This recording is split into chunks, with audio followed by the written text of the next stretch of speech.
Hello, hello, hello. Welcome to the stream. I think there might be a couple people here. People are probably getting notifications as I'm speaking. Oh, yeah, it says there's 3 live viewers. That's enough for me to get started. Hello, welcome to the stream. Happy, God, what day is it? Happy Saturday. I was up really late last night. And then I slept like 6 a.m. to like 11 or whatever, which I also did yesterday.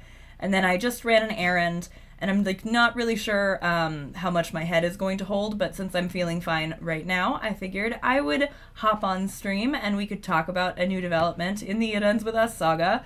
A day after I said in an upload that nothing interesting has been happening lately. So I guess shame on me for saying that's too soon. But I had just been saying nothing really interesting happens lately, and this is it doesn't change anything. Like, once again, it doesn't change anything enough to the point where I feel like I need to make an entire update video about it. But I would like to speak about it. I'd like to talk about it. And what I would like to talk about is, of course, the recent statement from Taylor Swift's rep in regards to Taylor being subpoenaed in the Blake Lively, Justin Baldoni lawsuits. So we're gonna read that. I'm gonna take you through some context because a thing that I think comes across in my videos if you really looked at the at the back catalog.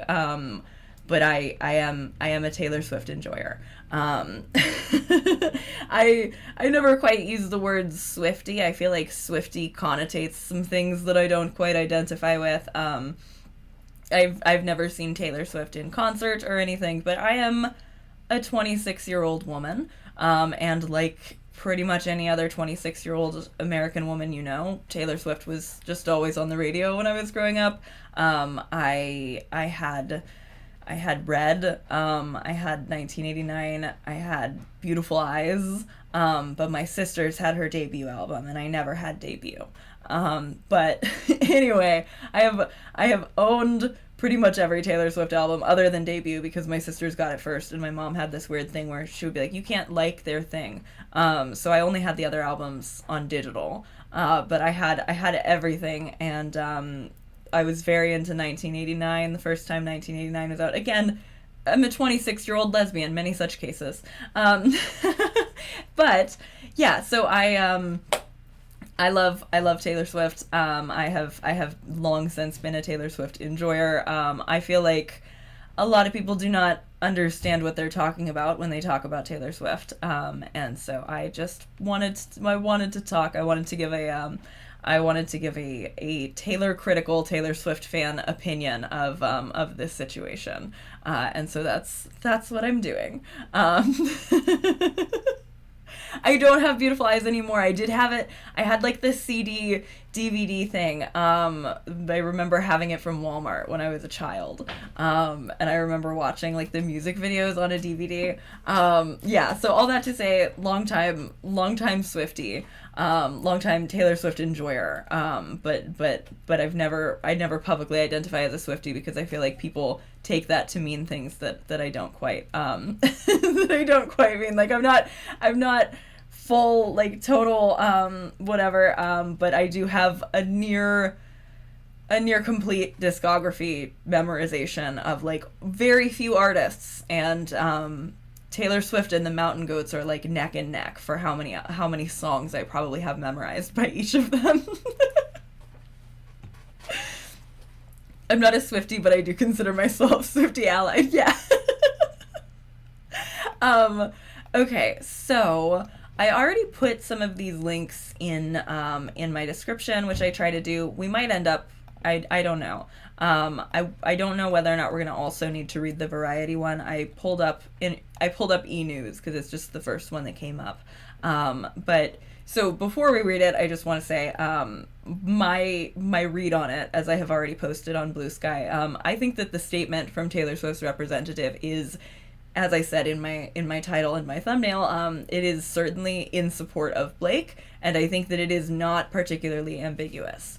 But I looked on Reddit for like 2 seconds as I was setting the stream up, and I was seeing people saying like, this is a secret coded message to Blake about how this is a secret coded message to Blake about how Taylor Swift thinks that she's a liar, and I don't think that that's the case at all. I think that somebody is getting a message sent to them, and it's Brian Friedman. It is not Blake Lively.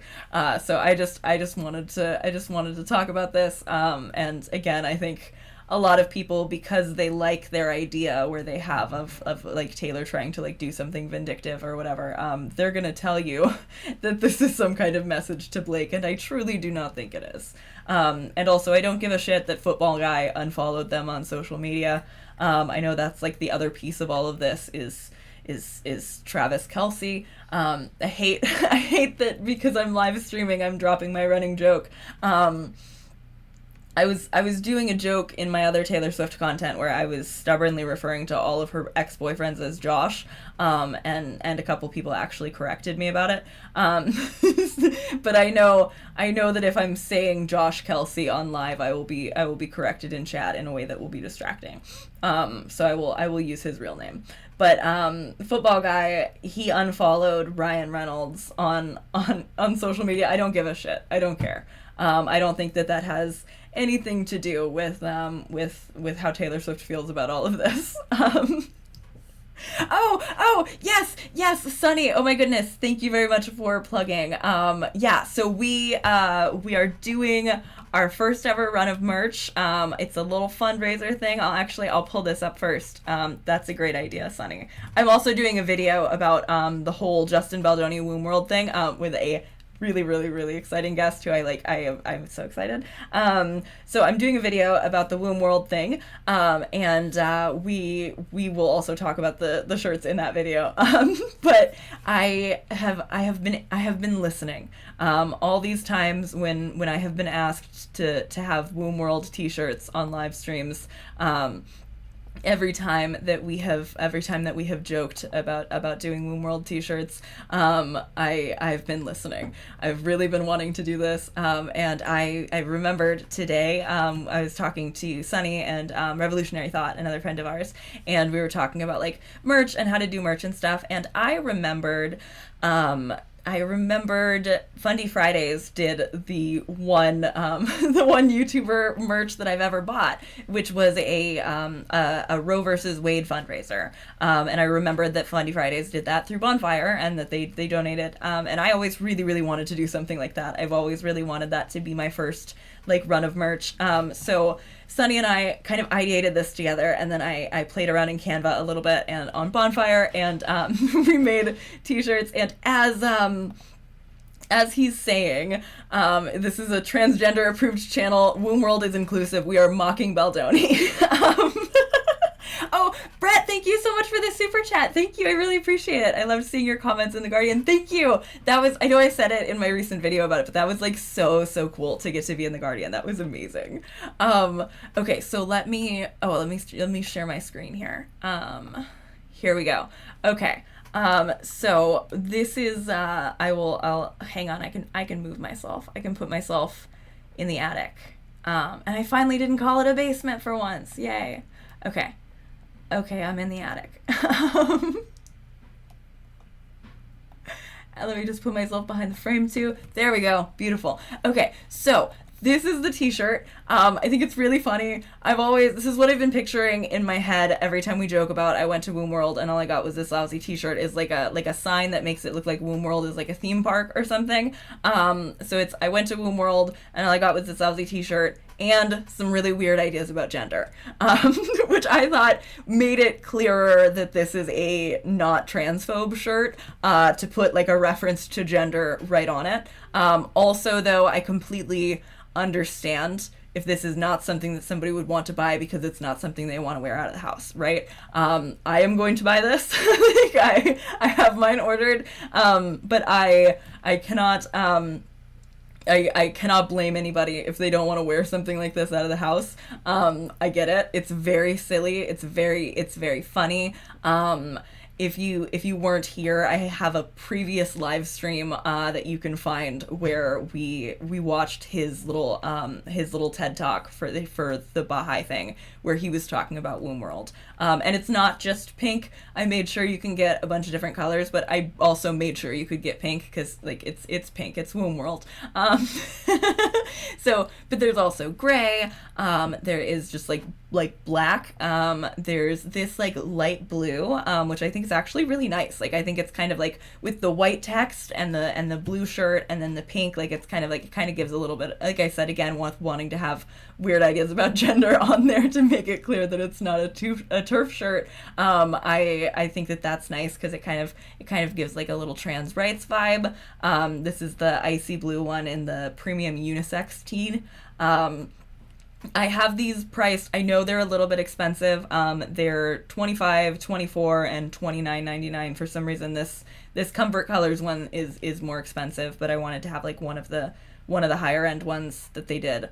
And I also liked this light purple, honestly. And this like sea foam. And there's also this orange one. I think this orange is kind of nice. Like I don't know, I kind of like it. It's like kind of like rusty. But and there's like a yellow. This is a banana cream yellow. It's not quite an Ophi yellow, but I really like it. So these shirts are going, all the profits are going to be donated to this particular Act Blue campaign. So they'll send the money to me and then I will send it to them because I wasn't able to set it up. This is, for whatever reason, this isn't an approved one already on there. So we have this where it splits. I think I accidentally said 92 and it's 94, but I was confused because it says 92 other, but there's 2 listed here.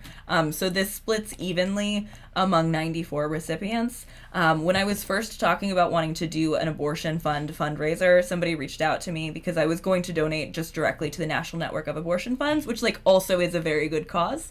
But somebody reached out to me directly and they let me know that if I donate to the national network, it doesn't go directly to like actually funding abortions. It goes to like funding staff and training and helping people, which is like it's still important, but it's not exactly what I had wanted my money to go to. I really wanted, if I was raising money, for it to directly go to helping people access abortion. So this money goes directly into local abortion funds, and again, there's 94 of them, so it's going all over the United States. I heard from the person who reached out to me and told me that this was maybe a more useful place to direct funds, that there was a lot of donations coming to this Act Blue like right after Roe versus Wade was overturned, but that has kind of dried up. So what I would like to do, I would love to do I feel like I really like how things are going, in terms of like I'm enjoying having a little extra money to be able to put in specific places, and I really love the idea of being able to sell shirts and just put all of the profits from the shirt into a specific cause.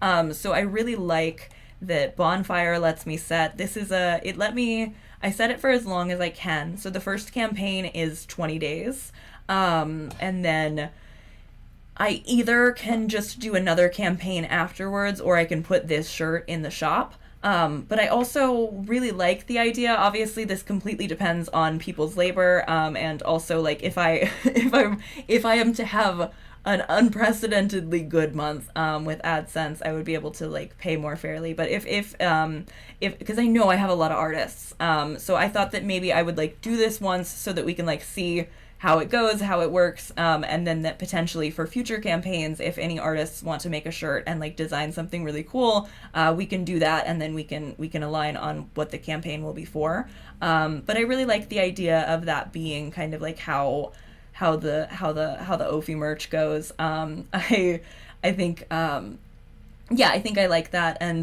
And then obviously, Bonfire just prints it on demand, so this way I don't have to worry about keeping stock, which would make it harder. I would like to do stickers at some point, but I can't order stickers through Bonfire to be printed bleh.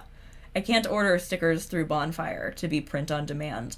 But at some point, I would also like to be able to sell stickers, especially if we're doing something as like silly and goofy as Womb World. Because as I've said, a lot of people are not going to want to wear this as a T-shirt, which is another reason why, if anybody else has T-shirt design ideas that they would want to do, and that they want me to run as a Bonfire campaign, obviously I will do full credit to the artists. If I'm in a position where I feel like I got like enough money that I can pay fairly, I would let you know. I don't think, just since I'm not planning on profiting from merch, I don't think that I would be able to pay somebody like going forward. Like I think I would need to pay somebody like for the work of actually designing it, or have the agreement of like we are both doing this as like a charitable thing, rather than being able to like pay somebody profits. But like if I was doing merch with somebody's art that wasn't for a charity, I feel like that would make it more complicated, because I wouldn't want to just pay somebody once but then like be continuing to make money on their art and their work. So again, especially if I am sourcing other people's work, I would really like for my merch to be a charitable donation thing. And I'm really, really excited about doing this for the first one. I had a live stream scheduled that I kept kind of pushing off, to try to do a fundraiser for this same abortion fund. But I just have been feeling like I'm not reliable a few days out, let alone a couple of weeks. So I haven't been feeling like I can sit down and like know for sure that I can stream for like 4 hours. So yeah, I am excited about this being a way that we can try to raise some money and do some good. And I feel like we could do this about a lot of things, right? Like we could do shirts for like, we could do trans rights shirts, we could do immigration rights shirts, like we could do a lot with this. I think this is a cool idea. I think this is a fun idea. Probably don't want to do like a bunch right at once, just so that people have time to have money and want them. But I think rolling these out and having like maybe one campaign at a time or whatever. But I'm really excited. Again, the Womb World thing is very much a Baldoni inside joke. It is not at all a turf thing. I should maybe mention on the Bonfire thing, for sure too. Also, like, this is clearly not a turf thing. I didn't want to put Justin Baldoni in the description, which is why I didn't because I didn't want him, or like not him, but like I didn't want his haters searching, and I didn't want him coming up if people were searching for Kirsty Flaw style shirts, right? So Justin Baldoni is not named in the actual product description on Bonfire. It just says, hi, my name is Ophi YouTube Videos. I am a feminist and a lesbian. I make conversational commentary videos about both of those things. And in one of them, we watched a little TED Talk where somebody kept referring to a fetus in the uterus as being in Womb World. Chat and I are constantly laughing over how weird and bizarre that is, and I have been asked to make t-shirts too many times to ignore it. Now you can own your own. I went to Womb World and all I got was this lousy t-shirt, and you'll be directly funding abortion access, and then the link to the Act Blue campaign. So yeah, this is new. This is very exciting to me. I'm really excited. Yeah, yay. Okay, so yeah, we've sold 3. I'm very excited. So thank you everyone. And again, it's a fundraiser. It completely, all the money is going to go to the abortion funds. And I'm really excited about that. So that is a very different topic than the rest of the stream. But as you know, we always end up in Womb World anyway, so it was good to start here.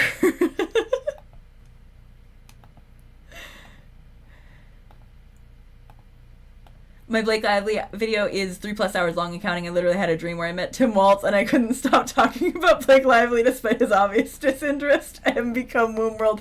That is so real. That's the thing too, is like a couple of times I have had a thought of like, this whole thing has gotten so big, maybe I need to make a video where I kind of like zoom out and do like an overview of the whole thing, and then I'm like, my god, it would take me forever. It would take me like 3 hours. Sounds so reasonable to me. Like, I cannot imagine being able to get through all of the relevant information for this.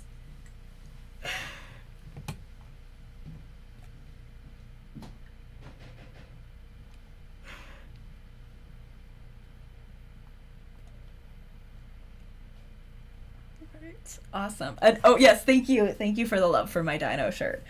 This actually used to, I think I've said this before on live, but this actually used to be a dress, and then I didn't like it very much as a dress because it was kind of short on me, so I just cut it, and now I love wearing it as a shirt. I love my dino shirts.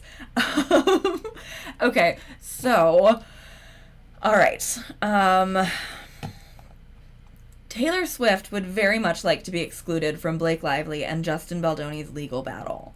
Months after the Karma singer's name was brought up in Baldoni's countersuit against Lively, who she alleges was sexually harassed by her co-star, who alleges she was sexually harassed by her co-star in the making of 2024's It Ends With Us, Swift's team hits back and reports she had been subpoenaed for the case.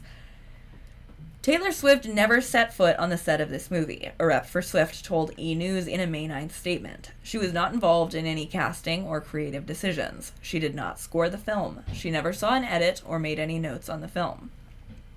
The spokesperson noted that Swift did not even see It Ends With Us until after its public release. Sorry, I'm adding extra words. The spokesperson noted that Swift did not even see It Ends With Us until weeks after its public release, since she was traveling around the globe during 23 and 24 for her largely popular Eras tour. I said largely, it says hugely, I'm sorry. Again, like I said, I'm doing this quick because I don't know how much longer my head's gonna last. The connection Taylor had to this film was permitting the use of one song, My Tears Ricochet. Swift's representative continued. Given that her involvement was licensing a song for the film, which 19 other artists also did, this document subpoena is designed to use Taylor Swift's name to draw public interest by creating tabloid clickbait instead of focusing on the facts of the case. E! News has reached out for Baldoni's rep's comment but hasn't heard back, which is surprising to me that Friedman hasn't already jumped on this. Probably because he is trying and failing to find a way to make, instead of focusing on the facts of the case, not look like the direct Friedman-seeking missile that it is. This is, as I said earlier, like, this feels to me like unambiguous support for Blake's claims. Because none of Blake's claims have to do with Taylor Swift. Blake is not the one who's bringing Taylor Swift into this, actually. Blake mentioned Taylor in the text message about the dragons that everybody's freaking out about, which, by the way, the context was that the dragons were also going to protect Justin. Blake had Taylor over at that one scene, I guess, but, like, again, that was not in Blake's complaint, because that wasn't actually a fact of the case, and it's not actually fucking relevant. And so again, this is like, it's a brief. It's brief. It's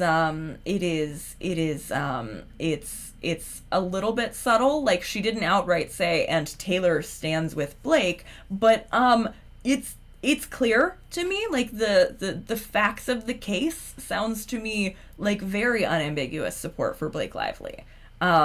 Because again, Blake is not the one who's been trying to bring Taylor Swift into it, despite what people are saying.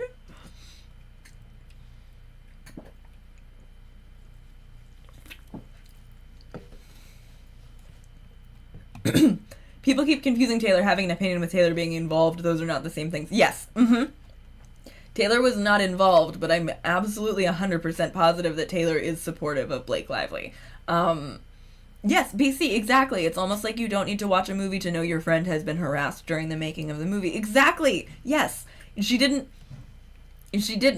And I think, yes, the problem, short and sweet, was just what was needed. I agree too. They didn't need to get into it. If they would have gotten into it, they would have been making more of a spectacle of it. Because, like, at this point, if she's been subpoenaed, like, it's gonna go through the court. But this was enough for me to again, I'm completely thrown by the pro-Justin reading where they're saying that this is claiming that she's mad at Blake. I don't think that there's nothing to point to that.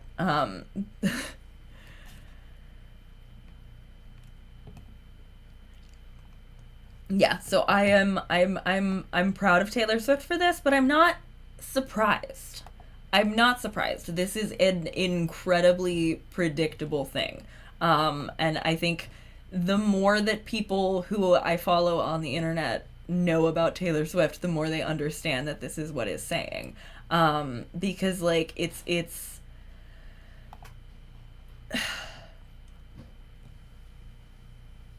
this too. In court documents filed in January and published online by Baldoni, he accused Lively of leveraging her close friendship with Swift for more creative control over It Ends With Us, including making a veiled threat about a studio executive implying she might change her mind about reaching out to the Grammy winner to secure the use of My Tears Ricochet for the film. I don't give a shit. And that's not illegal.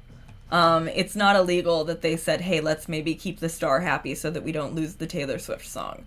I know Justin Baldoni, like, he went through, he claims that Blake Lively, like, went through and made up little slights and grievances and stuff, but it's very clear that Justin Baldoni and Brian Friedman combed back over everything they had and used the Michael Scott in The Office "it's a hate crime because I hated it" definition to figure out what they were trying to sue about. Because, like, what does this have to do with anything? Why, even if this was true, why would Taylor Swift be subpoenaed over it? Like, the entire thing is just so stupid. I don't know enough about, like, the law or whatever to know if it's possible for this to just be dismissed. And I doubt that they're actually going to be able to have Taylor completely duck out of it.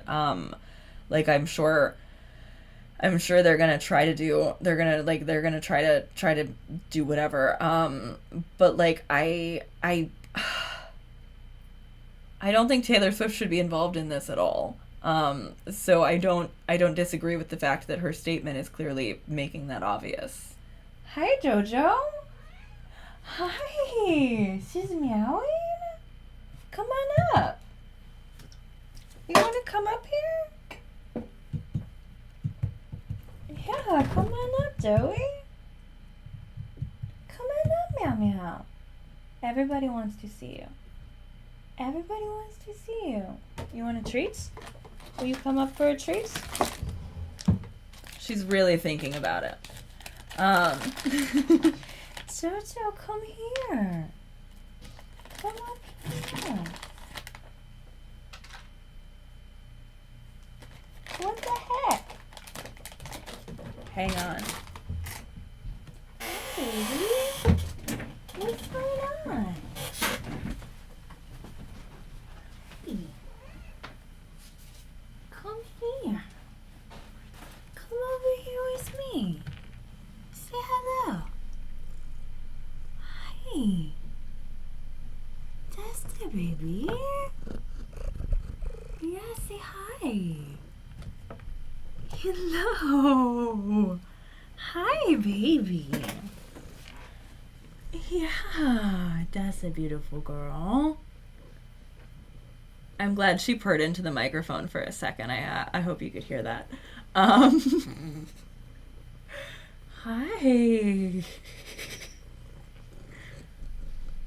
Oh, thank you.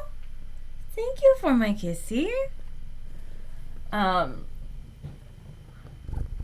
you purring? She's purring into the microphone. Hi. She is always purring. She has the loudest fucking purr. I love her so much. Hi, kitty cats. You're so beautiful. Hi, baby. We subpoenaed Jojo. Jojo, they're subpoenaing you. Jojo. Say hi. Say something. Hi, bird. Hi. Hi, kitty. Come this way. Everybody wants to see you. Yeah, that's my baby. Wow. Hi. Yes, yeah, Sophia, it makes sense that she never commented on the case. If she had, they would use that to further pull her into this. I agree, too. I think that's a really, really good point. Because as much as I would have loved to have had, like, you know, an Instagram story from Taylor Swift with the New York Times article and like 13 white hearts or something. That would be nice, but I do agree that it would have opened her up for more legal action from Baldoni, and she probably knew that, and she probably knew also that this was coming and that she would probably have a chance to say what she says, like to say what she wants to say. And I think even this, I don't think that this is even the extent of what Taylor Swift wants to say about this. And I do want to talk a little bit about that, which again, as I've said in my description, I wanted to talk about that because I want somebody who knows anything about Taylor Swift to talk about this. And here's a thing that I actually would like to do in its own, maybe its own video, maybe it will just come up because I'm also, this is another collaboration I'm really excited about. Little Shop of Alley and I are collabing on videos about Me Too. But so maybe this will come up in that one, or maybe Taylor will have her own video in a video about Me Too. But people were really angry when, and I don't know how many people even remember this at this point, but people were very, very angry when Taylor Swift was on that Time magazine cover for Me Too. And I think, that kind of bothers me, how angry people were about it. I try so hard with most criticisms of Taylor Swift. I try really hard to know when they are I try to know when they're reasonable, and some of them are reasonable, but I don't this is not one that I think is reasonable. I don't think that it's reasonable to be upset that she was on the Time magazine cover for Me Too, because like this was actually something, but because she's Taylor Swift and because people kind of categorize her as like frivolous and stupid and girly, and because this wasn't like quite to the same kind of extent that other people were thinking of, it didn't, I don't think that it got enough attention that people even understand that there are like parallels here. Yes, yeah, Brett, absolutely. Taylor definitely has some sense of what Blake is going through. I agree. I remember this. People called it the groping trial because they said it wasn't enough to indicate sexual assault. Yes, yeah. I think the fact that people call it groping is like really minimizing and gross, and I don't like it. I also really don't like, this is kind of a tangent, but not really. That was also a word that was used a lot for those awful photos of Al Franken. They were like, oh, he was like groping. It's not, nobody wants to see that. Nobody needs to see that. Like, people were just spreading the picture because it's like, oh, it's just groping. It is sexual assault. Like, it is assault. It is harassment. It is assault. It is physical assault. And I think groping is just such a minimizing word, and I think that it's a minimizing enough word that people kind of heard a little bit about this and didn't really care. Yes, Clara. They were literally making jokes that she didn't have enough ass to grab. It was so gross. I remember that too. Yeah, this is from 2017. Before the Harvey Weinstein allegations broke, and before #MeToo swept the internet, Taylor Swift testified in court on August 10th about being assaulted in a room full of people.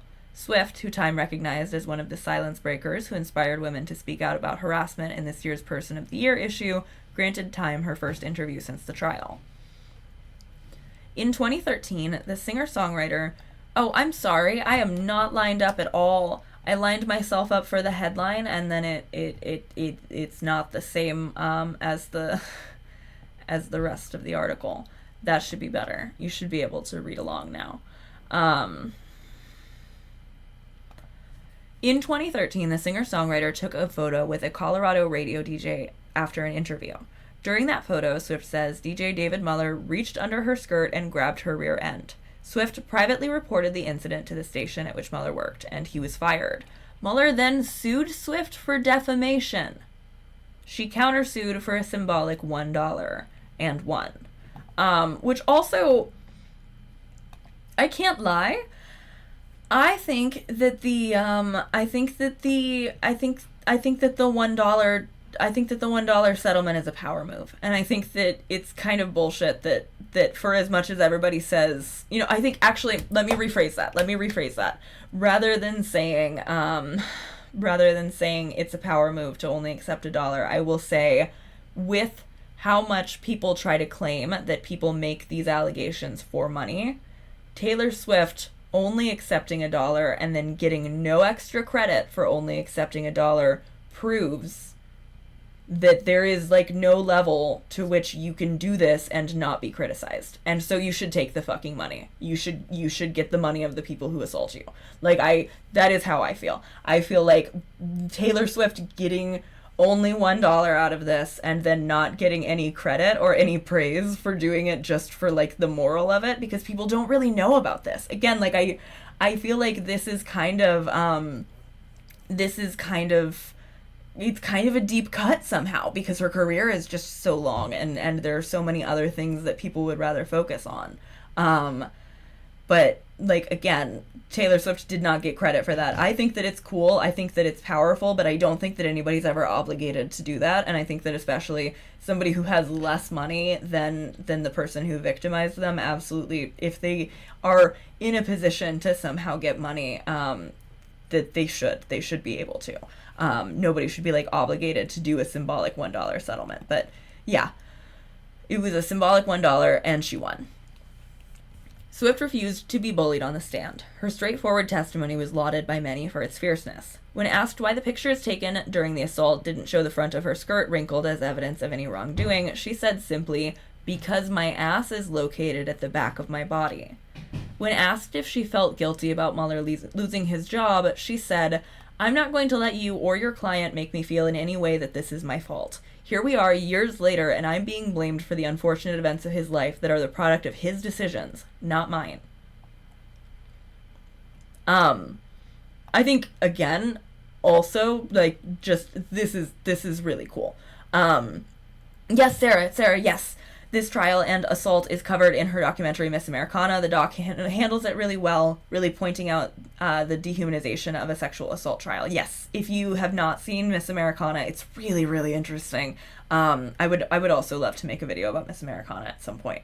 But yeah, I everything that I have ever read or heard from her testimony from this is incredibly powerful. And powerful to a point where, again, it makes me a little bit upset by people being so excited to belittle and degrade and say that she shouldn't have been part of the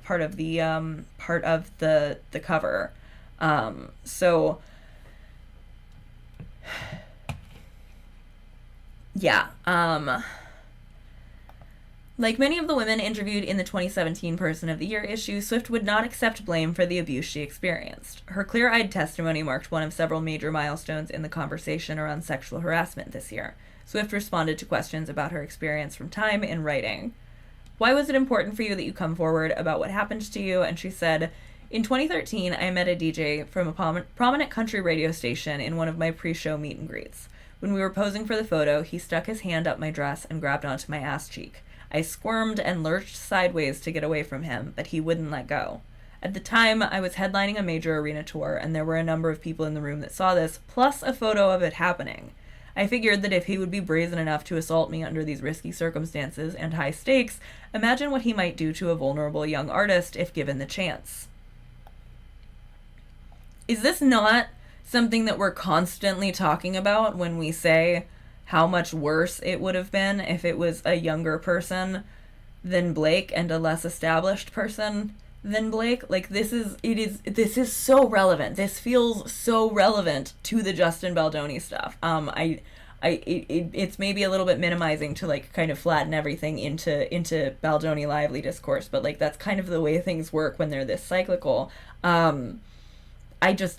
I can't imagine knowing anything about this and thinking that her statement was not aligning herself with Blake and the facts of the case, because she so stubbornly always would bring back the questions to the fact that he grabbed her ass. And I also, honestly, I like grabbed my ass more than like groping. Like, I think that it's powerful that she was saying ass in court. I frankly love that. I think that's great. I love that she didn't feel a need to say he was grabbing my rear end. He was grabbing my behind, my bottom. I think using language with teeth when you want your words to like pack a punch and have meaning is an important thing, both like just for human communication and good writing, but like for feminism. It is important for your feminism to have teeth, and like saying his hand was on my ass, he was grabbing my ass, like that's toothy. It's fucking cool. People never give Taylor credit for anything she does because they love humbling her. She doesn't have a bad bitch public persona, so they see her as a cringe girl who must be belittled at all times. I agree. Yeah, saying what happened instead of letting people be comfortable with euphemism. Yeah. It's so much more feminist than most singers have done. I agree. Yeah, she's brilliant with words, and that's an example of that fact, I think. I think so, too. It was important to report the incident to his radio station because I felt like they needed to know. The radio station conducted its own investigation and fired him. 2 years later, he sued me. How did you feel when you testified?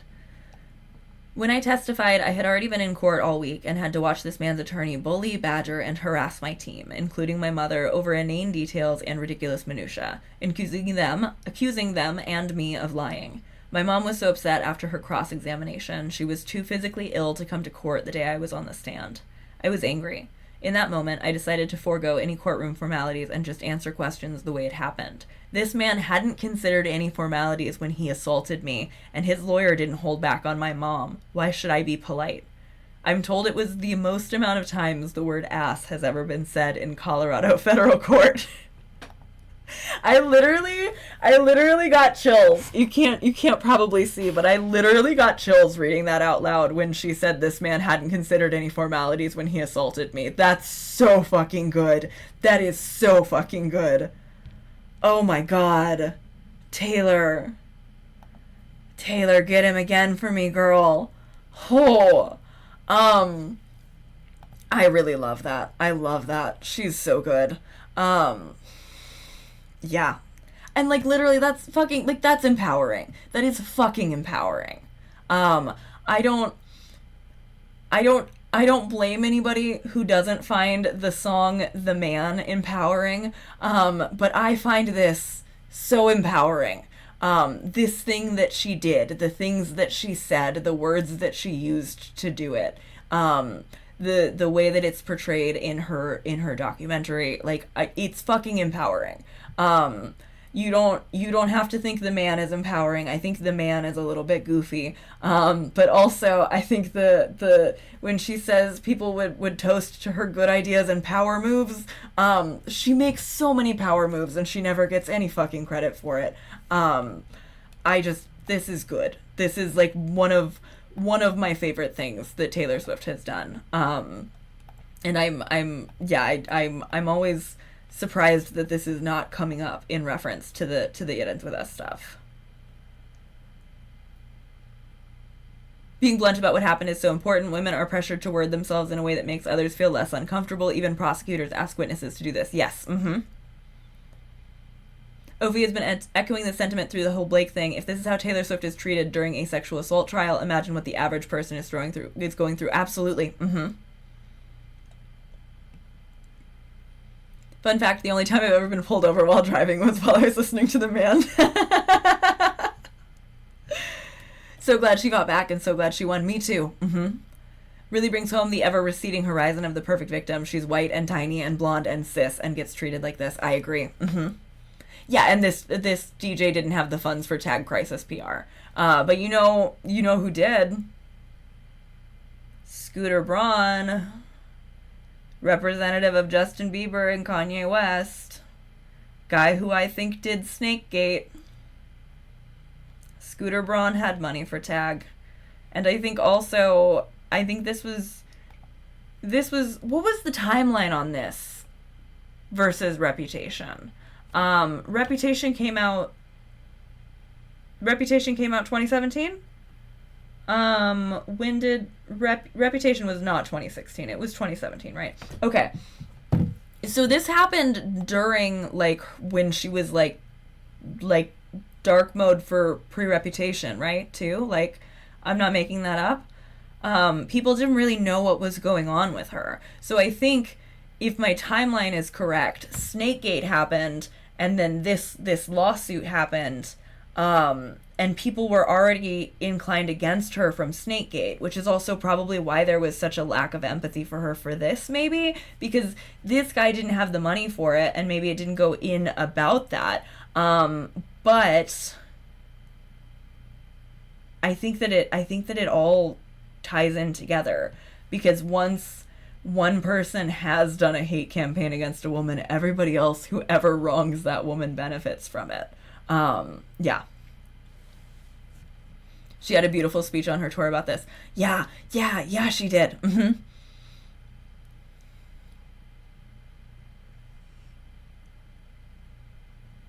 I understand that the man is a bit cornball. However, when everyone believes you, what's that like? Many people are asking this. Yes. I have a script like halfway written that I was going to talk about. I was going to talk about the man almost working and not quite. And when everyone believes you, what's that like? Makes me lose my mind. That line justifies the entire song. That line justifies the entire song. And also, do you know what an out of body experience it was to be pretty sure Taylor Swift was going to come out on Lover, and then she sings about in the song about how if she did everything in her entire life exactly the same, that if she was the man, she could brag about raking in dollars and getting bitches and models? Are you joking me? Are you joking me? But I'm crazy? But I'm crazy when I say that it sounds like Ivy is about a woman? Okay. Okay. This isn't a Gaylor stream. I'm just saying. I'm just saying. Bitches and models, Taylor, in your song about doing everything exactly the same but being a man, I see you. Come out whenever you're ready. The $1 bill in the bathtub full of diamonds in the Look What You Made Me Do music video is referencing this. Yes! Yeah, oh my god! I don't know if I ever put that together, actually. I feel like the Easter eggs in the Look What You Made Me Do video are so, like, dense. Like, there's so many. I still haven't gotten through all of them. I just rewatched it a couple months ago, and I was like, holy shit, this was literally amazing. Also, I'm a Look What You Made Me Do defender. Did y'all know that samples? I'm sure anybody here who knows very much about Taylor Swift. I'm sure anybody here who knows very much about this knows this. But if you don't know much about Reputation, the what is it? It samples "I'm Too Sexy." It samples "I'm Too Sexy for My Shirt," which I love. I think it's so camp. I love Look What You Made Me Do. I think people who don't understand, people who don't like Look What You Made Me Do don't really understand what it's like supposed to be doing. But it's so camp. It's so fun. It's really fun to sing. I also lose my mind over like the connection between she can't come to the phone right now. Why? Because she's dead. First of all, that's just iconic. It's funny. It's campy. It's an immediate classic pop culture line. Who else is doing it like that? But also like the connection between that and the like rest in peace Taylor Swift from Snakegate stuff. God, her mind. I love her. Look What You Made Me Do is so iconic, ahead of her time. She will always be a favorite of mine. Me too. I love Look What You Made Me Do. I love Reputation. I love Reputation so much. I hope Reputation Taylor's version is good, and that I don't have to continue to listen to the regular one, because I will continue to listen to the regular one if the new one is worse. Sorry, Taylor. Okay.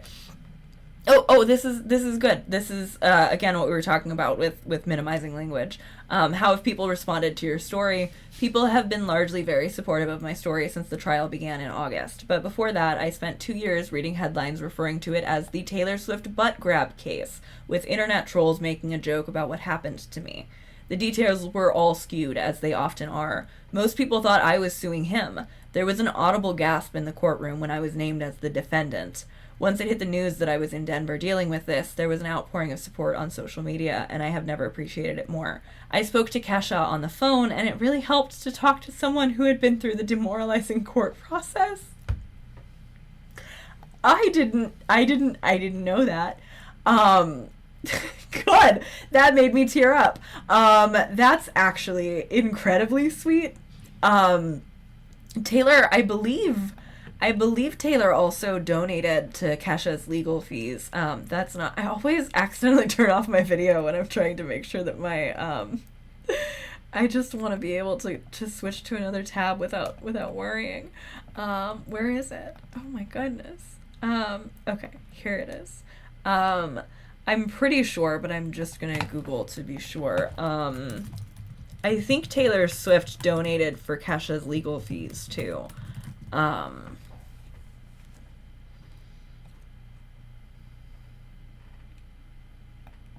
Yeah, Kesha gushes. Kesha gushes over Taylor Swift's donation to Dr. Luke trial expenses. She's a fucking sweetheart. And this was in 2017.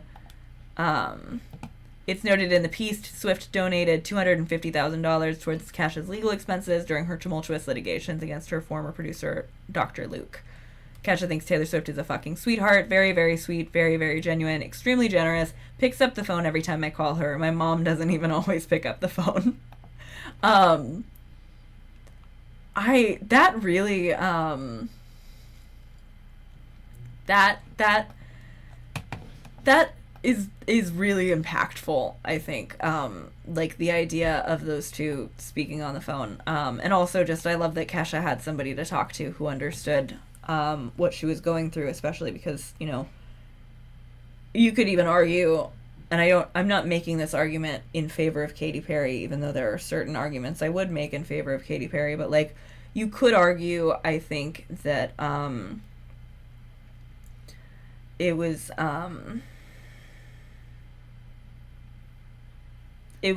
not wanting to go through what Kesha went through that led Katy Perry to treat Kesha the way that she did, which obviously does not justify that by any stretch. It doesn't make it less shitty, but it does mean that Kesha was in a position where she was probably really, really fucking lonely. I love Kesha. I love Kesha. I love Taylor Swift. That's really, really sweet.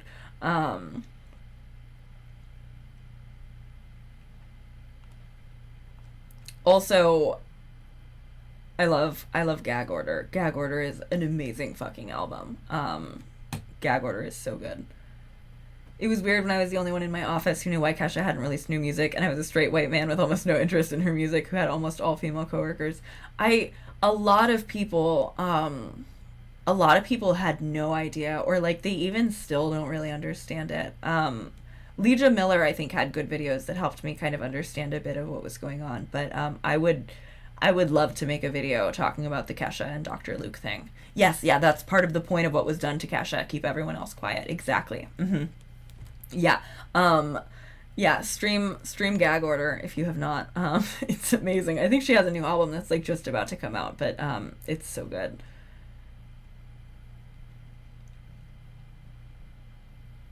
She donated privately, and I think Kesha's mom spoke out about it, or Kesha herself. Yeah.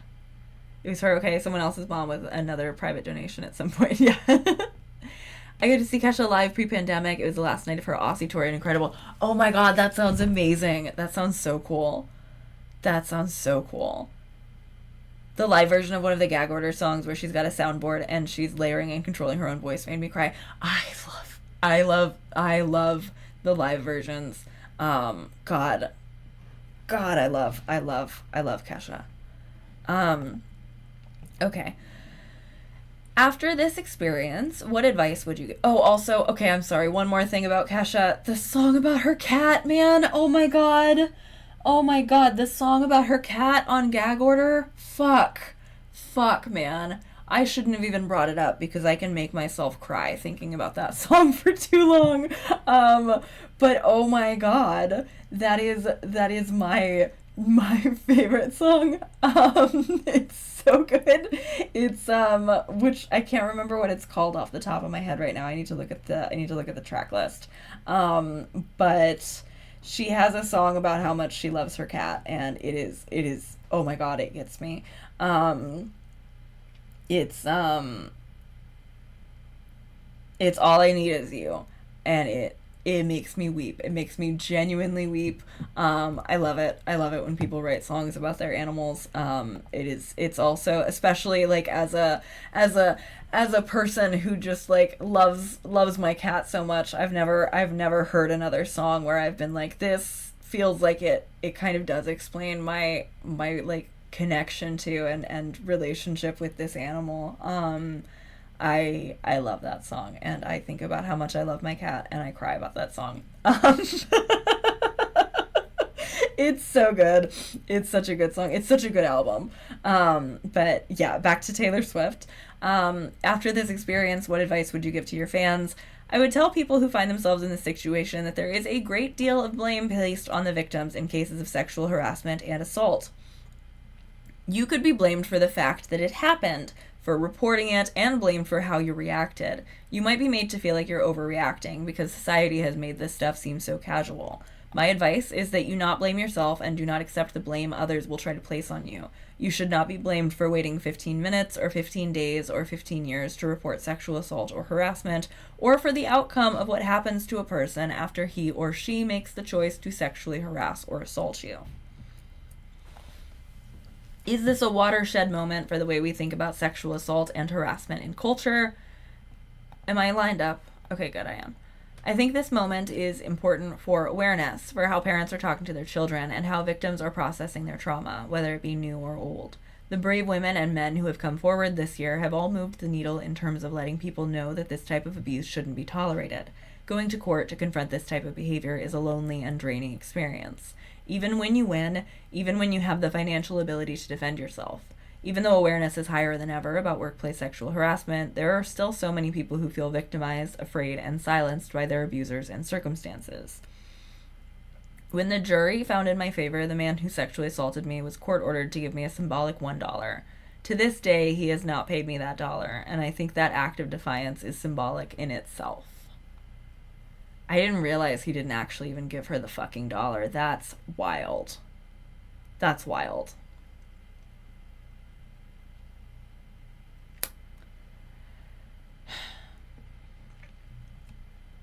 Yeah. So again, I think no matter what people are saying, there's no reason to imagine, I don't think, that Taylor Swift would think of her own experience with this and Blake Lively's experience with this as completely separate things. I think, especially considering the connection with a bunch of shit being astroturfed against Taylor with Snakegate, and fucking Scooter Braun, like, I think there's no way. There's no way that she's not supportive of Blake. It's very obvious.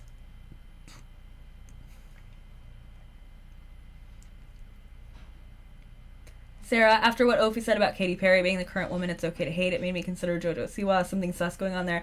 I don't... It could be that somebody is manufacturing something, and I think it's also like the Chappell Roan thing, where it's just being visibly queer in a way that unsettles people.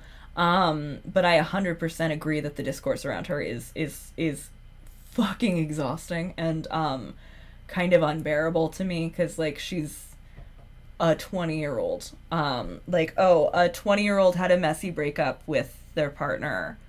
I guess we should call the cops. I'm sorry. I think 20-year-olds can be messy. I talked about this on stream a little bit a couple of nights ago because somebody else was also voicing similarly. I never I never had any interest on making a video about like her big edgy rebrand or anything last summer when everybody was. I remember specifically thinking about that and being like, this is clearly for attention, and so doing it is just giving attention. And if I don't want to give attention, the moral thing is to not give attention and then also not make money off of it. So I never made a video because I don't care. She can do a rebrand. But I think a lot of it was about, you know, being cringe, being try hard, whatever. But like she's young. I will never pretend like she doesn't seem like she's messy, but I also think everybody's messy when they're 20. I really hate that because JoJo has identified now as queer and said that she doesn't identify with lesbian so much, which like my understanding is that she said like, oh fuck the L. I don't identify with the L. I just identify with queer now. And so some people were like mad at her for that, but honestly, like, it's fine. I don't think that it's an impossibility that JoJo Siwa will ever return to identifying with lesbian. A lot of people come and go from the term lesbian. JoJo Siwa didn't say I'm actually straight and have been lying this whole time. JoJo had like a different a different word that they are more identifying with now, and one that does not imply being less queer, because literally saying queer, and so I think there's a lot tied into that, but I knew that I didn't like and wasn't going to like however the discourse around her was going to evolve as soon as she came out. I think it just, I don't know, man. Yeah, yeah, yeah. I would really, really like not like any amount of scrutiny on any of the dumb shit I said when I was 20 and figuring out my sexuality. I feel that so much. I literally like. Also, another thing is, I said this to a lesbian friend of mine a couple days ago. But like,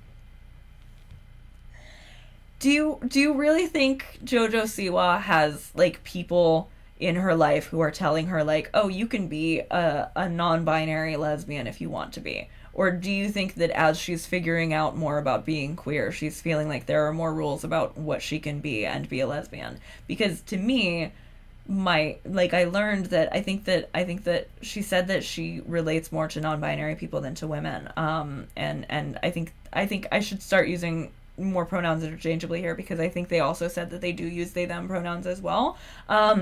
But I don't have an issue with that. I don't think that I think most often JoJo Siwa is hanging out with her mother, who I think we have enough information to gauge as abusive, and less often she's talking to like other older lesbians who can like help her out with it. And also, if they don't want to be a lesbian, they don't have to be. It is fine to identify only with queer and to not want to label it down any harder. I personally really, really love the word lesbian. I love the identity lesbian. I love how being a lesbian lets me move through the world. And I don't want anybody to feel like they are tied to that if it doesn't feel as good to them as it does to me. And so a lot of people are really enjoying making little jokes about like, oh, we're rescinding her title as the CEO of gay pop or whatever. And it's like, literally still a queer person who like came out so goddamn young. I'm sorry, like it was huge when JoJo Siwa came out. It Oh, this is a ridiculous little metaphor to make, but JoJo coming out like as a lesbian was huge, and was so huge that people don't I think have a lot of grace for her. And the first thing that popped into my head was it kind of reminds me, and this is like such a tangent, but it kind of reminds me of like the legend of Korra, right? Even though I personally wish that there was so much more of Korra and Asami, And it's a little bit different because like they were actively being nuked by Nickelodeon. But like even though I wish that Korosami had a lot more to it, it was a big deal when that happened. And similarly, even though we wish that JoJo Siwa was some amazing, perfect, morally like flawless whatever, which I don't even wish personally, I don't care. People don't remember what a big deal it was, but she came out so young. Wasn't she like just 18? Or was she even like she was still a teenager, I'm pretty sure, when she like posted the picture of herself in the like best gay cousin thing. Like, and she did that while she's still selling like scrunchies for little girls and being a birthday party theme, which also made me more forgiving of the fact that she wanted some kind of lame, cringe, edgy rebrand later. Like, I don't care. She's been a human Chuck E. Cheese since she was a little girl. She can try on whatever she wants to try on. She can be a little bit pretentious about inventing gay pop. I don't care.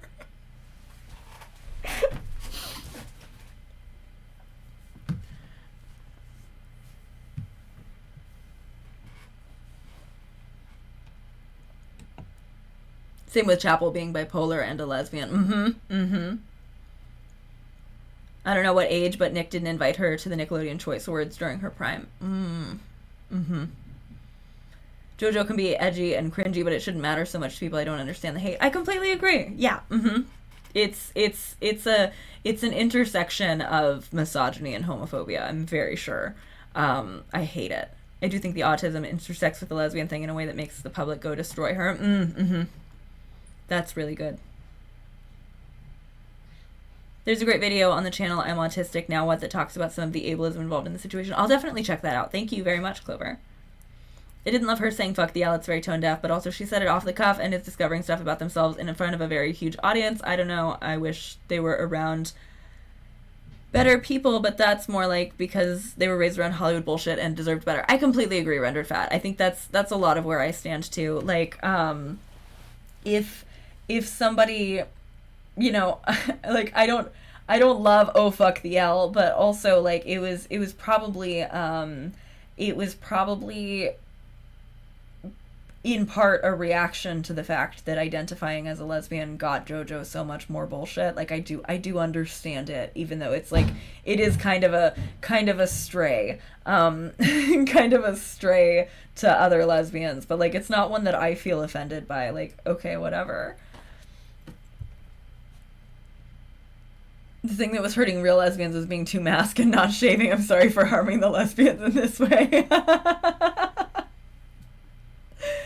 To be fair, JoJo was also loud and cringe when she was younger and not queer, LMAO, so I don't know why anyone's surprised that she's now loud and cringe and queer. That's consistency, right?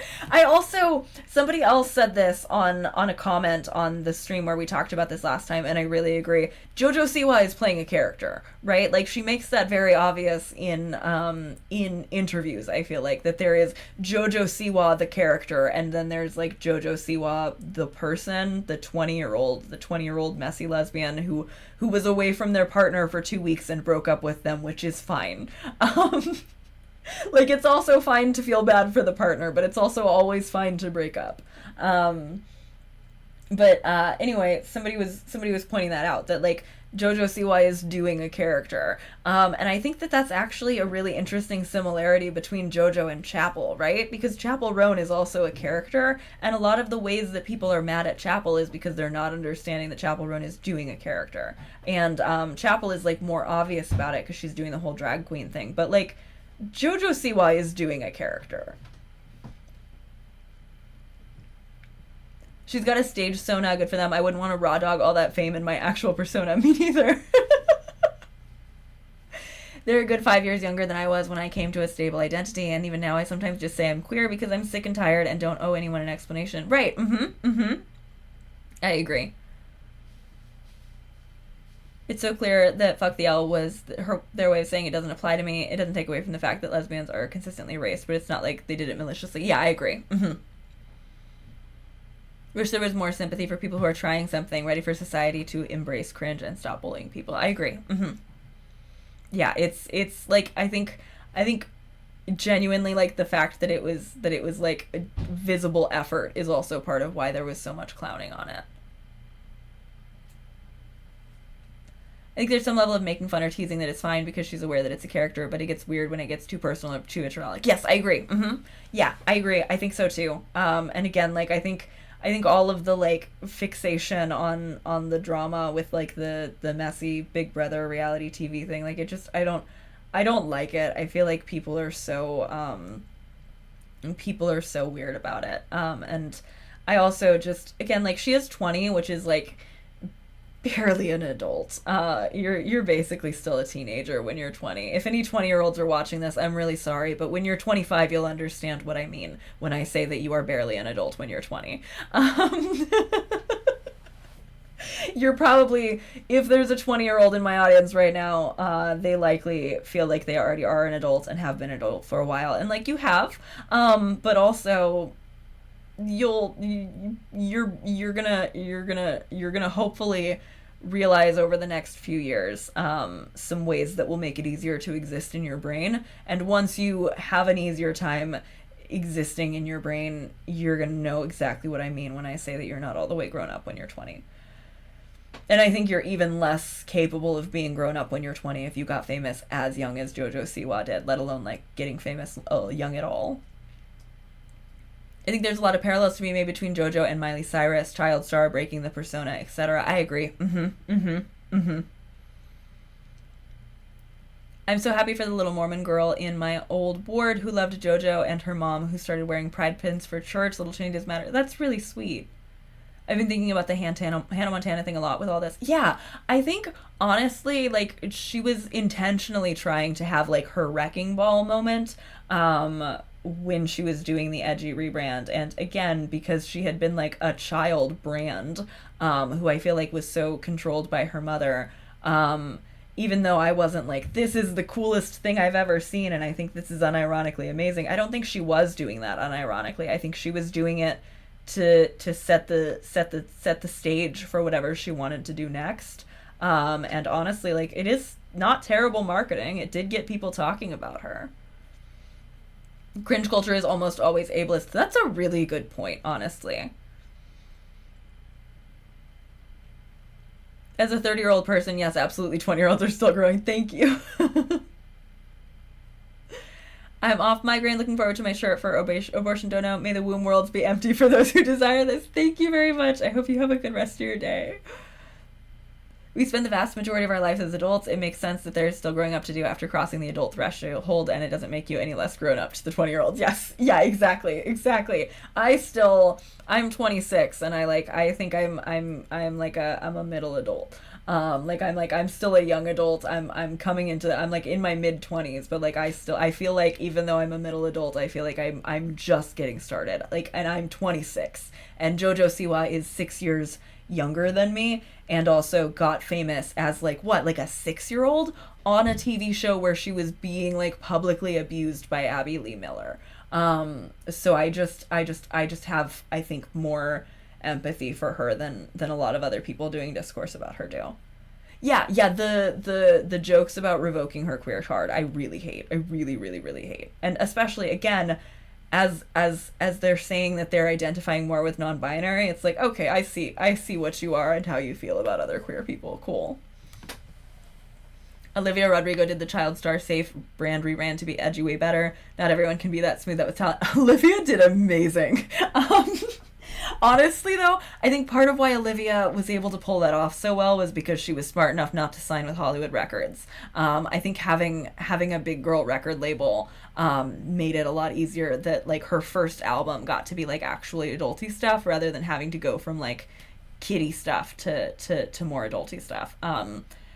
I really love Olivia Rodrigo. I think she's awesome. I think she's so talented. I was trying to I was trying to explain the love triangle drama to Little Shop of Alley a couple weeks ago, and I was like, maybe I should make a video about that. Because one thing that is interesting is, and that I'm very glad for, is I think that it's actually kind of amazing that Sabrina Carpenter managed to escape complete and total hate train from being that blonde girl in Driver's License.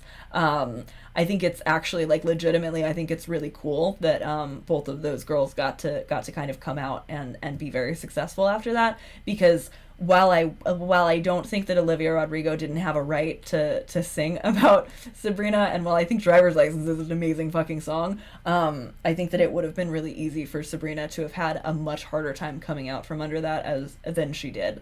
And so I think it's cool that was kind of a situation with two winners that kind of raised both of their profiles. But then also, the guy, I think his name actually is Josh. The guy got like really, really sick. And he got really, really sick. I think he got like hospitalized for like some kind of like infection. And then he also, I think the most recent thing I heard about that guy is that he was getting in with one of those like celebrity pray the gay away churches. So it's like a very messy thing. Because at first I kind of was like, I did kind of make a joke about the guy in that situation being like hospitalized at the same time of the triangle. That I was like, well, that's because there were like millions of teenage girls across the world singing a hex on you at the same time. But I feel bad for him a little bit, and I feel worse for him knowing that he came out as bisexual and then also is like involved in one of those homophobic churches. But also I saw him say that he only got baptized there. I don't know. I'm concerned for young celebrities when they come out and then they end up being involved in one of those churches. Sabrina managed to survive Driver's License because almost nobody heard Skin, because oof, that was not great. Everybody agreed very politely, and to Sabrina Carpenter's incredible benefit, to just pretend Short and Sweet was her first album. Culturally, everybody agreed to do that last year so that they could give Sabrina all of the Best New Artist shit. Or I think Chapel got Best New Artist, right? But they gave Sabrina all of the pop album ones. Anyway. Short and Sweet is Sabrina Carpenter's like 6th album. But because Sour and Guts are 1 and 2 for Olivia, we're pretending like they started recently. It's been bizarre to watch as a veteran Sabrina Carpenter fan, to watch her be launched into a huge hate wave and then now being the most successful she's ever been.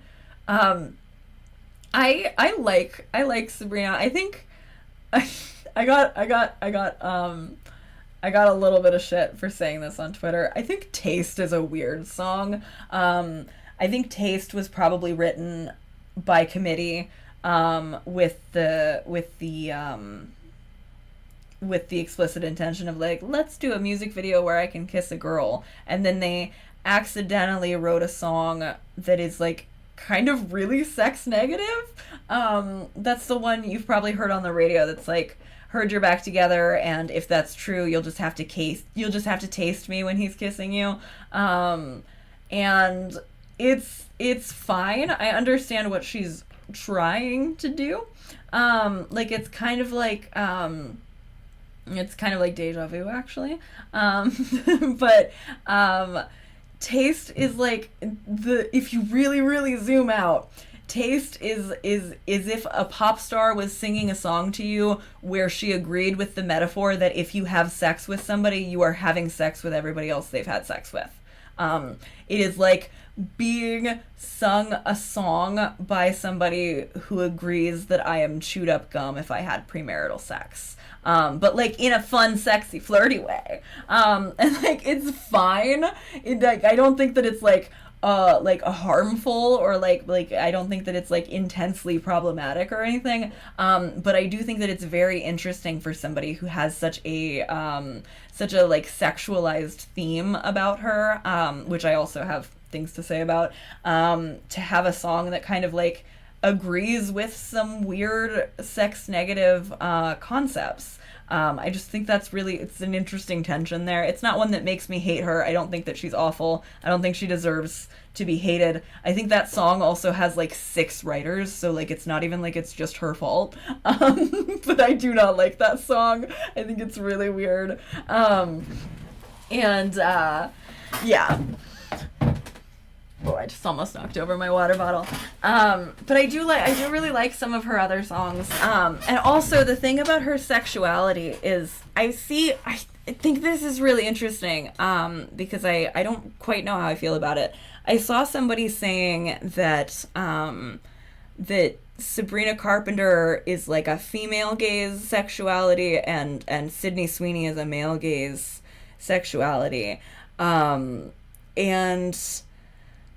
I don't know that I agree that but I've said for a while that I think that Sabrina Carpenter is almost doing like a femme sensibility thing in her thing, but it's not quite, because she's doing kind of a femme thing, but then it always kind of circles back into like, and I'm really little and I like penis, hee hee. And like that's like her main joke, right?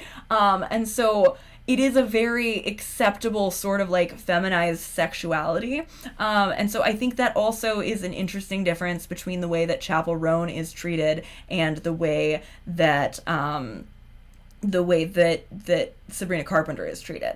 Because I think Sabrina Carpenter telegraphs heterosexuality really, really, really hard, but she's doing it really, really hard in a way that makes it feel satirical. But because she's still doing it, people are missing the satire and they're just like, oh, it's fine.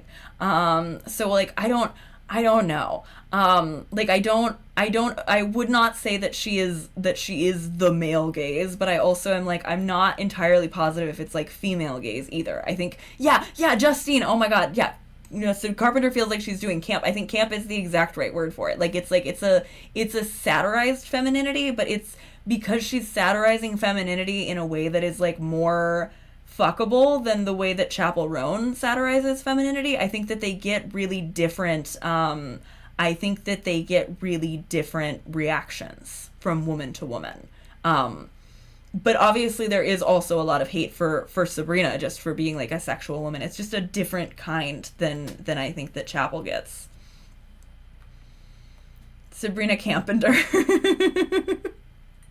The male gaze is about how women are literally framed in cinematography. It's not about what style a woman wears, for fuck's sake. Exactly. That's why I even, like, whatever, I would have kind of rolled my eyes a little bit about calling Sabrina Carpenter female gaze, just because, like, that's not really what that means. But also, putting Sydney Sweeney there feels really unfair to me.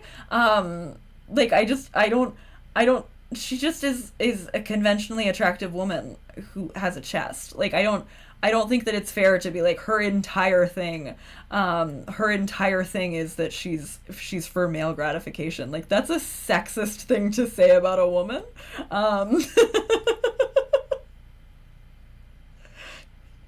Yes, that Jane Wickline bit about wanting people. I leave a trail of breadcrumbs and then I leave a whole loaf of bread. It's so fucking funny.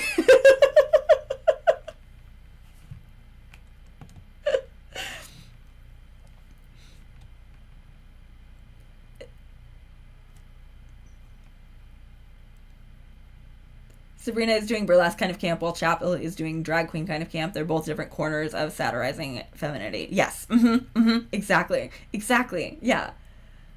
The male gaze is when a woman has huge bazonkas. Oh no. What have I done?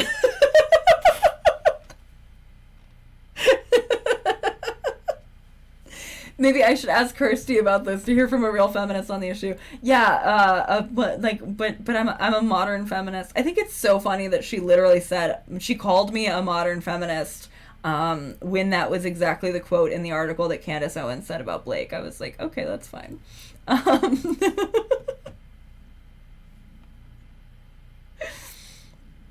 I like Sabrina mostly because of my chronically reoccurring special interest in Girl Meets World. I don't dislike Sabrina at all. I know I just went on like a whole rant about not liking taste in specific, which, like I said, I don't think she writes. Maybe she wrote on it, but I don't think she writes like any of her songs like by herself or whatever. But like she has like such an aesthetic, and I really appreciate somebody leaning into an aesthetic. But I do just think that there are differences in the way that they're responded to.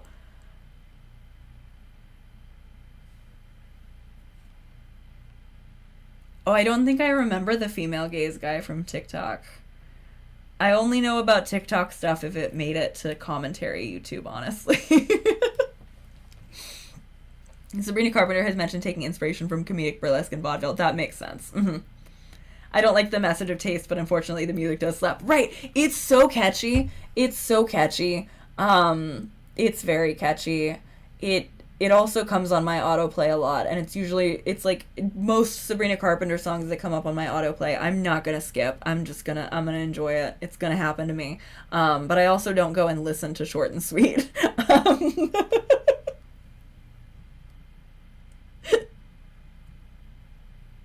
Sabrina Carpenter gives Bugs Bunny femininity. Yeah, I like that. I like that.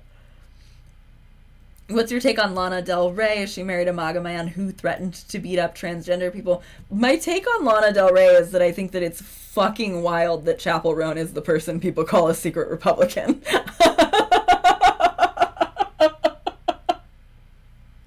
Lana Del Rey has been openly anti-feminist since at least Question for the Culture, right? Which, if anybody doesn't know what I mean when I say that, it was like maybe we should just do a stream about Lana Del Rey and Question for the Culture. But Question for the Culture was like an Instagram post she made one time where she was like, basically like, can we stop pretending like women need to be feminists now?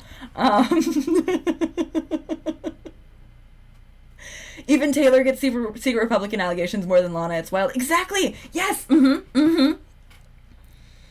I hate that Lana Del Rey is like that because Summertime Sadness is so good.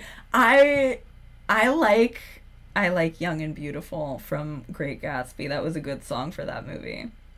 Lana is genuine in her sexism. Too bad some of the songs are banging. Video games. Okay, I've said this before, but never in like a video or anything. I've been talking about this since I was a teenager. I need somebody who knows more about Lana Del Rey than me to answer this for me. Is video games intentionally ironic? Is it intentional that video games is the saddest fucking song on the planet? Was she doing that on purpose, or does she think video games is romantic? I need to know. I'm gonna put a poll because I fucking love video games, but I love video games because it is the saddest song I've ever heard in my life. And I don't know if she was doing that on purpose. Is video games supposed to be romantic? Like, does she think that that's romantic, or does she think it's sad? Because I don't know enough about Lana Del Rey. Okay. Cause like it's so sad. It's so beautiful. I really like video games. That's probably my favorite Lana Del Rey song, but I often listen to it and I'm like, does she think this is a love song, or does she know that this is a song about an abusive relationship?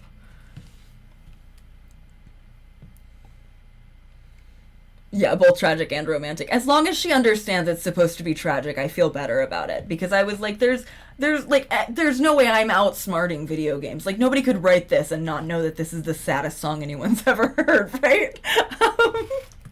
I'm gonna pull up Question for the Culture, Lana Del Rey, and we can read it together. Question for the Culture, I think, is May 21st, 2020. This says. Okay, here we go. I'll go back in the basement. We'll do this now. I think her husband is a very unsurprising development, though. And I think Lana herself has plenty of opinions that I think mean that she probably agrees with the Gator husband guy. Also, didn't she say she didn't marry that guy, but then she did? Anyway, okay. So I'm gonna hide that. This is Question for the Culture. Now that Doja Cat, Ariana, Camila, Cardi B, Kalani, and Nicki Minaj and Beyonce have had #1 songs with songs about being sexy, wearing no clothes, fucking, cheating, etc., can I please go back to singing about being embodied, feeling beautiful by being in love, even if the relationship is not perfect, or dancing for money, or whatever I want, without being crucified or saying that I'm glamorizing abuse? I'm fed up with female writers and alt singers saying that I glamorize abuse, when in reality, I'm just a glamorous person singing about the realities of what we are now all of what we are all now seeing are very prevalent emotionally abusive relationships all over the world. With all of the topics women are finally allowed to explore, I just want to say, over the last 10 years, I think it's pathetic that my minor lyrical explorations detailing my sometimes submissive or passive roles in my relationship have often made people say that I've set women back hundreds of years. Let this be clear. I'm not a feminist, but there has to be a place in feminism for women who look and act like me. Why? Why would there have to be? Why would there have to be? You just said you weren't. Why do I need to make room for you if you are not going to do the feminism thing? Huh? Huh? Girl. The kind of woman who says no but men hear yes. The kind of woman who are slated mercilessly for being their authentic, delicate selves. The kind of women who get their own stories and voices taken away from them by stronger women or by men who hate women. I've been honest and optimistic about the challenging relationships I've had. Newsflash, that's just how it is for many women. And that was sadly my experience up until the point that those records were made. So I just want to say it's been a long 10 years of bullshit reviews up until recently, and I've learned a lot from them, but I also feel it really paved the way for other women to stop putting on a happy face and to just be able to say whatever the hell they wanted to in their music. Unlike my experience, where if I even expressed a note of sadness in my first two records, I was deemed literally hysterical, as though it was literally the 1920s. Anyway, none of this has anything to do about much. But I'll be detailing some of my feelings in my next two books of poetry, mostly the second one, with Simon & Schuster. Yes, I'm still making personal reparations with the proceeds of the books to my choice of Native American foundations, which I'm very happy about. And I'm sure there will be tinges of what I've been pondering in my new album that comes out September 5th. Thanks for reading. Happy quarantining. That is question for the culture. I'm not a feminist, but I recognize that as a woman, I'm a victim of misogyny and I need feminism, but I hate feminism is deranged. Literally. All this, men treat me bad, this is feminism's fault, girl. Right.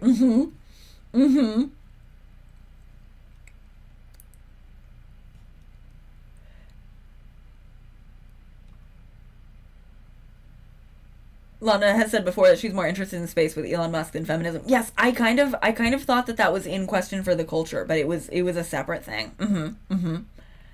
She's so fucking funny.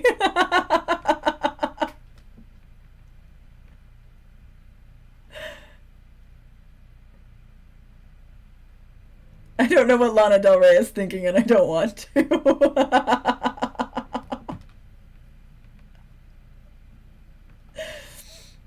Feminist means woman, duh. And she did have lyrics that glamorized abuse. If that's the aesthetic you're bringing to your music, maybe you aren't the person to sing about abuse. Yeah, I agree.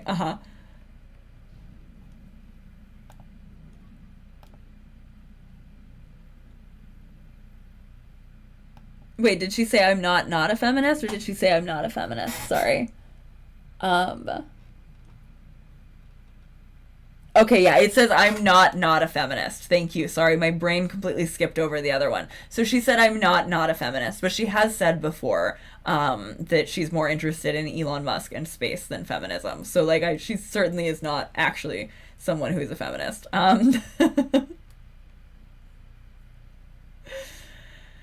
Yeah, I think it's really, really strange that Lana Del Rey, even honestly, even Katy Perry gets more secret Republican stuff than Lana Del Rey does, which I think Katy Perry is part of. Somebody said last time I was on live stream, Katy Perry and Orlando Bloom are part of like one of those churches, which might be part of it, but like might be part of her being like conservative. Katy Perry, I mean. And I know Katy Perry voted like the wrong way in like a California election a few years ago, which is a lot of why people say that she's a secret conservative. But like Katy Perry performed for the Democrats the night before the election. Like she's I don't think she is a secret Republican, honestly, but yeah. Oh, it was she wore a headdress and was trying to make up for it for giving money to Native American charity. Thank you. I was going to look up what the thing was for, and then I wanted to look it up. I think maybe Del Rey doesn't get secret GOP because she's just not a secret. That's a good point too. But I feel like there's not as much like you shouldn't like her because she believes these things as there is when people think that Chapel is a secret Republican. Um, yeah, I don't know a ton about Lana Del Rey, but I know enough to know that she's not. I don't think that the husband is any kind of heel turn. I think she's been like that for a while. I think she I think she has her own opinions. Yeah. Um, okay. It's a little I'm too intellectual slash higher minded for feminism vibes. I think so too. I didn't know she had a cop ex. That's gnarly. Um, okay. So my lipstick is starting to come off and I need to eat. Um, but I'm having a lot of fun streaming. I might come back and stream a little later tonight if people are interested and they're down. But yeah. Yeah, I'm not defending her, just clarifying. I'm sure she's not a feminist, just she probably wouldn't say that, at least wouldn't then, because holding image. That makes a lot of sense. No, I genuinely appreciate you pointing out that I had skipped over the word. I have bad vision. I have bad vision. I was reading out loud and fast, so I skipped over it. But yeah. Lana is afforded she's Lana Del Rey. She's a character who's obsessed with Americana and is so chaotic and wacky. She's like the only one who's protected by playing a character. I feel like people don't understand. Somebody pointed that out too earlier in chat that it's like specifically women who don't get they don't get credit for having like a character that they're doing and the artistry that goes into that. And that's true, I think, of it's true here. It's true like it's true here with everybody but Lana Del Rey. I think Lana Del Rey gets to do a character and because people want to sometimes be able to pretend that the character isn't who she is, they're like, oh, it's a character, and then Chapel Roan is not allowed to have a character.